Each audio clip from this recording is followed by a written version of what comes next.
안녕하세요. 베아트리체의 책 산책입니다. 가을에서 겨울로 들어가는 입구에 서면 왠지 모르게 바깥으로 나돌았던 제 시선의 끝을 내 안으로 불러들여 나를 돌아봐야 할 것 같은 느낌이 들곤 합니다. 김훈 작가의 말대로 낙엽은 조락이 아님에도 낙엽을 바라보면 시들어 무너지는 애처로운 이파리처럼 느껴질 때가 많죠. 인생의 겨울은 꼭 가을 다음에 찾아오는 것도 아니고 겨울처럼 석 달간 계속되는 것도 아닌데 내 인생의 겨울은 왜 이렇게 길까 한숨이 지어질 때도 있습니다. 그래서인지 요즘 서점가에는 이와 관련된 단어를 제목으로 하는 책들이 많이 나와 있는데요. 오늘은 그 도서들 중 한 권을 선정하여 여러분과 함께 산책을 나가고자 합니다. 저자인 허찬욱 신부님은 독일에서 종교 철학을 공부하고 현재 대구 카톨릭대학교에서 철학을 가르치시는 교수님이신데요. 학생들에게 철학을 가르치지만 그들이 철학만 공부하길 바라지 않는 큰 이야기에는 없는 작은 이야기의 힘을 믿는 그래서 오늘 준비한 책 안의 이야기는 잔잔한 울림을 주는 작은 이야기들로 구성되어 있습니다. 사람마다 슬퍼하는 방식이 다르니 슬픔의 전형, 말하자면 원래 그런 슬픔은 없는 것이라고 강조하는 허찬욱 신부님의 문학과 음악, 영화에서 길어올린 슬픔 이야기, 원래 그런 슬픔은 없다로 오늘의 산책을 시작하겠습니다. 먼저 본문 일부 들어보실게요. 슬픔은 원래 그런 거라는 말을 듣고 롤랑 바르크는 그의 저서 애도일기에서 사람들이 나의 슬픔을 훔쳐가 버리는 것 같다고 탄식합니다. 슬픔은 사람마다 고유한 것이어서 원래 그런 거라는 말로 일반화할 수 없다고 롤랑 바르크는 말합니다. 사람에게는 자신만이 알고 있는 아픔의 리듬이 있습니다. 자신만이 알고 있는 아픔의 리듬, 자신만이 아는 고유한 슬픔은 언어로 표현할 수 없죠. 자신의 슬픔을 말로 표현하는 순간 말로 표현된 슬픔은 곧 일반적인 의미로 희석되어 버립니다. 슬픔이라는 말을 이해했다고 슬픔이라는 감정을 이해한 것은 아닙니다. 내가 알고 있는 슬픔과는 다른 그만의 슬픔이 슬픔이라는 단어 뒤에는 숨어 있습니다. 타인도 나처럼 아프겠지만 나와 같은 방식으로 아프지는 않을 겁니다. 타인도 나름의 방식으로 아픔을 이겨내겠지만 그의 방식이 나의 방식과 같지는 않을 것입니다. 너의 슬픔을 이해한다는 말이 상대방에게는 정작 공감의 말로 들리지 않는 경우가 많습니다. 타인에게 위로와 공감을 주려면 타인의 슬픔이 어떤 것인지 조심스레 물어야 합니다. 타인이 슬픔을 대하는 방식은 어떤 것인지 섬세하게 봐야 합니다. 이해되지 않는 슬픔이 있다는 걸 알아야 합니다. 세상에 원래 그런 슬픔은 없는 거니까요. 네, 얼마 전에 저희 시어머니께서 하늘나라로 떠나셨어요. 남편이 막내 아들이라 참 많이 울 줄 알았는데 의외로 눈물을 흘리지 않더라고요. 모르는 사람이 보면 자칫 오해할 수도 있겠다 싶을 만큼 말이죠. 장례식을 마치고 남편에게 물어보았어요. 남편이 그러더라고요. 어머니 장례식 때 눈물 흘리는 모습보다는 웃는 모습을 보여드리고 싶었대요. 저는 이렇게 웃으며 잘 지내고 있을 테니 이젠 제 걱정 마시고 편히 가시라고. 그러면서 제게 부탁을 하는 거예요. 혹시라도 자기가 먼저 주님의 품으로 가는 날이면 그날은 파티를 열어달라고요. 이 생에서의 소풍을 마치고 주님께로 올라가는 기쁜 날, 사랑하는 사람들과의 마지막 추억을 눈물이 아닌 웃음으로 장식하고 싶다고요. 그렇습니다. 저자의 말대로 사람들은 모두 다른 방식으로 아픕니다. 사람마다 느끼는 고통의 형태도 조금씩 다르지만 사람마다 아픔을 대하는 방식도 제각각이죠. 아플 때 사람들에게 위로를 구하는 사람이 있고 아플 때 오히려 혼자 조용히 고통의 시간을 견디는 사람이 있습니다. 위로를 구해 밖으로 나가는 사람이 있고 주변 사람들의 위로를 번잡스레 느껴 조용히 숨어드는 사람도 있죠.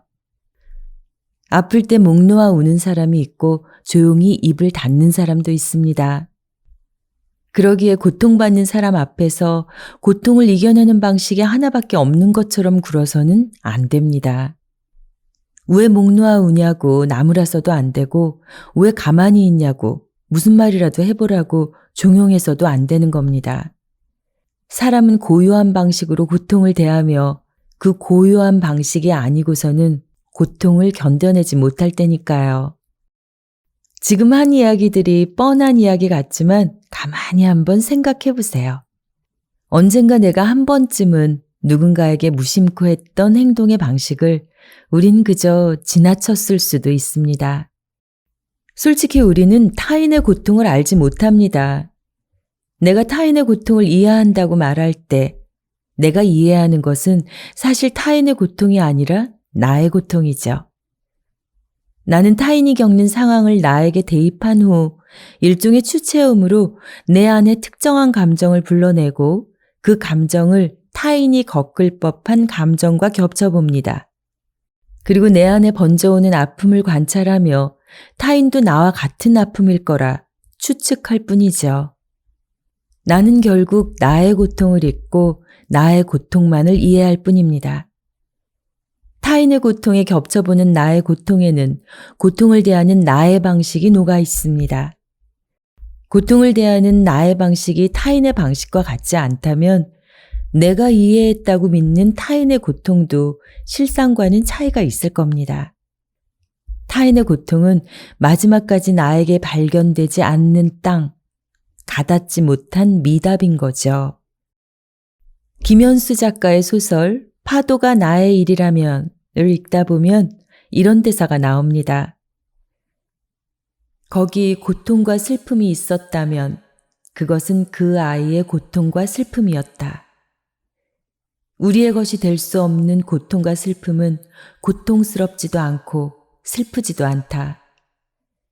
우리와 그 아이의 사이에는 심연이 있고 고통과 슬픔은 온전하게 그 심연을 건너오지 못했다. 심연을 건너와 우리에게 닿은 건 불편함 뿐이었다. 우리는 그런 불편한 감정이 없어지기를 바랐다. 네, 사람 사이 건널 수 없는 심연은 모든 인간의 한계일 거예요. 그러니 타인의 고통을 이해하는데 조금씩 실패하는 것은 우리의 탓이 아닙니다. 하지만 실패하고도 실패한 줄을 모르고 남의 고통을 안다고 함부로 말한다면 그건 우리의 탓이겠죠. 시어머니의 장례식을 마치고 난 후 남편의 서재를 정리하는데 이런 시가 놓여 있더라고요. 누구에게나 있단다. 사람에게는 말할 수 없는 괴로움이라는 것이. 누구에게나 있단다. 사람에게는 말할 수 없는 슬픔이라는 것이. 단지 가만히 있을 뿐이란다. 말하면 푸념이 되니까. 네, 이번에는 레이먼드 카퍼의 단편으로 자리를 옮겨볼까요?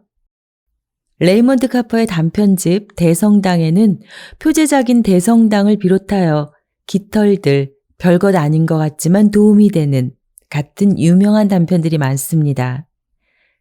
이 이야기는 그 중에서 별것 아닌 것 같지만 도움이 되는 이라는 작품에 관한 작은 이야기입니다. 내용은 이러합니다. 들어보실게요. 한 부부에게 8살 된 아이가 있었습니다. 어느 날 아침 아이는 등굣길에서 교통사고를 당합니다. 그날은 마침 그 아이의 생일이었죠. 교통사고 후 의식을 잃은 아이는 곧 병원으로 옮겨집니다. 남편과 아내는 병상에 누운 아이 옆을 번갈아 가며 지킵니다. 집에 잠시 들른 남자는 집으로 걸려온 전화 한 통을 받습니다. 어서 케이크를 가져가라는 빵집에서 걸려온 전화입니다. 아내가 생일을 맞은 아들을 위해 케이크를 준비한 것이었는데 남편은 그 사실을 몰랐습니다. 남자는 잘못 걸려온 전화라고 생각하고 전화를 끊어버리죠. 빵집 주인은 다시 전화를 겁니다. 화가 난 빵집 주인은 자세한 설명은 하지도 않은 채 케이크를 가져가라는 말만 퉁명스레 반복합니다. 남자는 악의적인 장난 전화라 여겨 계속 전화를 끊습니다. 바로 그날 밤에 아이가 죽습니다. 빵집 주인의 전화는 계속 이어지고 결국 아이의 아빠는 경노합니다. 어떻게 이렇게 집요하게 사람을 괴롭힐 수 있냐고 수화기 너머의 빵집 주인에게 고함을 칩니다. 밤늦은 시간 집으로 돌아온 아내와 남편은 함께 빵집을 찾아갑니다. 울먹이며 찾아온 부부를 빵집 주인은 퉁명스레 대합니다. 아내는 빵집 주인에게 오늘 아들이 죽었다는 사실을 알려줍니다. 그제야 빵집 주인은 태도를 누그러뜨리며 사과를 하죠. 진심으로 미안하다고, 아이가 없는 자신으로서는 당신들의 아픔을 간신히 짐작만 할 수 있을 뿐이라고 주인은 말합니다. 부부는 아무 말도 하지 않습니다. 빵집 주인은 부부에게 잠시 앉으라고 권하고는 따뜻한 커피와 설탕 종지를 내밉니다. 뭘 좀 먹고 기운을 차리시는 게 좋겠다고, 이럴 때 뭘 좀 먹는 것은 별것 아닌 것 같지만 도움이 될 거라고 말하면서요. 부부는 조용히 내온 빵을 조용히 먹습니다.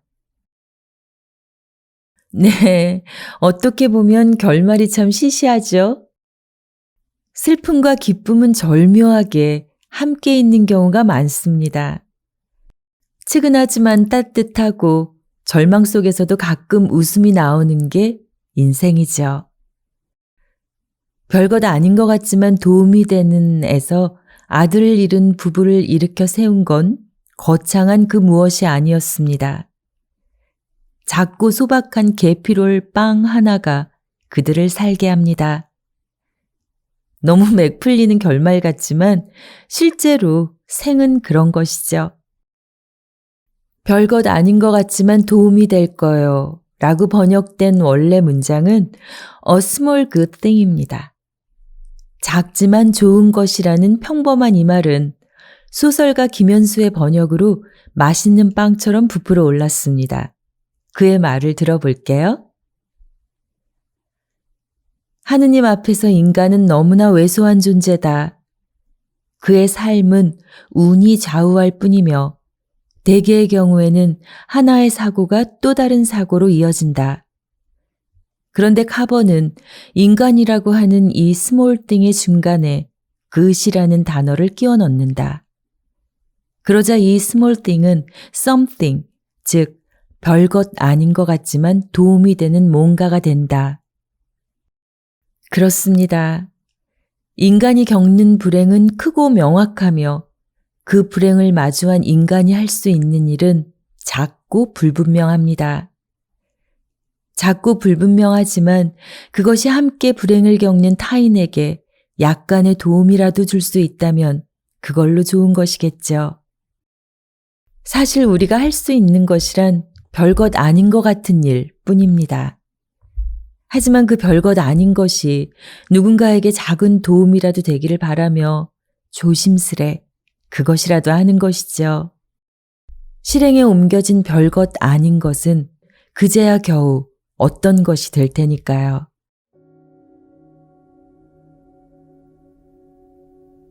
유난히 전쟁과 재해가 많았던 한 해였습니다. 그리고 그건 현재도 진행형이죠. 한 해를 마무리하며 그 피해자분들이 하루라도 빨리 자신들의 삶의 터전으로 돌아가 다시 성가정을 이루며 살아가기를 기도합니다. 제 기도가 먼지보다 미약할지 모르지만 어느 날 그분들의 소망이 이루어질 힘이 먼지 하나의 무게만큼 딱 모자랄 때 제 기도가 그분들께 보탬이 될 거라 믿을 뿐입니다. 삶을 변화시키는 책 한 권의 기적, 베아트리체의 책 산책이었습니다.